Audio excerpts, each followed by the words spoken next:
most after-school meltdown advice is wrong.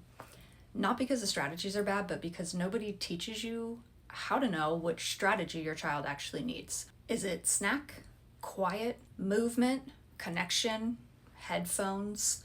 One of those might be exactly what your child needs, or it might be the completely wrong one. Before you choose a strategy, you have to investigate what your child is trying to recover from. By the end of this video, you'll know how to stop guessing and start choosing supports that actually fit your child. Before I give you any ideas, I want to share with you how I work with parents who struggle with after-school meltdowns with their kids.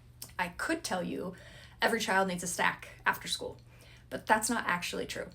Some kids need food, some kids need movement, some kids need quiet, and some kids need connection. And some kids need everyone in the house to pretend they don't exist for about 10 minutes.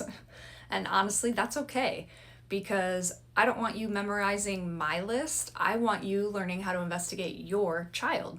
So before you try any strategy, ask yourself 3 questions. What clues is their body giving me? What clues is their brain giving me? And what helps this child recharge? Let's look at each one. The first question, what clues is their body giving me? Maybe your child walks through the door and immediately they start digging through the pantry. Here's something we know from research. The brain is one of the most energy demanding organs in the body. Throughout the day, children are constantly using energy to think, learn, solve problems, regulate their behavior. And for many neurodivergent children, that workload is even greater because everyday tasks often require more conscious effort.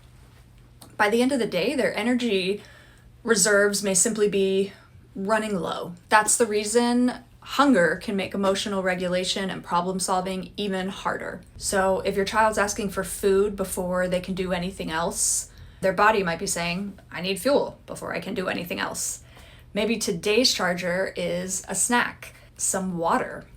The second question, what clues is their brain giving me? Imagine a different child. You ask, how was your day? And they immediately snap, I don't know. It feels personal, it hurts, but think about everything their brain has already managed today. Things like listening, following directions, switching between tasks, switching between activities, multiple transitions. They're also managing emotions, navigating friendships, remembering assignments. For many neurodivergent children, these things require much more conscious effort. Researchers call this cognitive load. It's the amount of mental effort that your brain is using. By the end of the school day, their brain may simply be out of bandwidth. So instead of assuming they're being rude, they might just be saying, I don't have the mental capacity for one more thing right now. I've felt this way. I'm sure many adults have felt this way too, and we can relate. Maybe today's charger for them is 10 minutes with no questions at all. The third question, what helps this child recharge? This is the tricky part. Not every nervous system recovers the same way. Some children regulate through movement, some through quiet, and some through deep pressure, some through connection, some regulate through being alone. That's why copying someone else's after-school routine doesn't always work. Instead, start looking for patterns.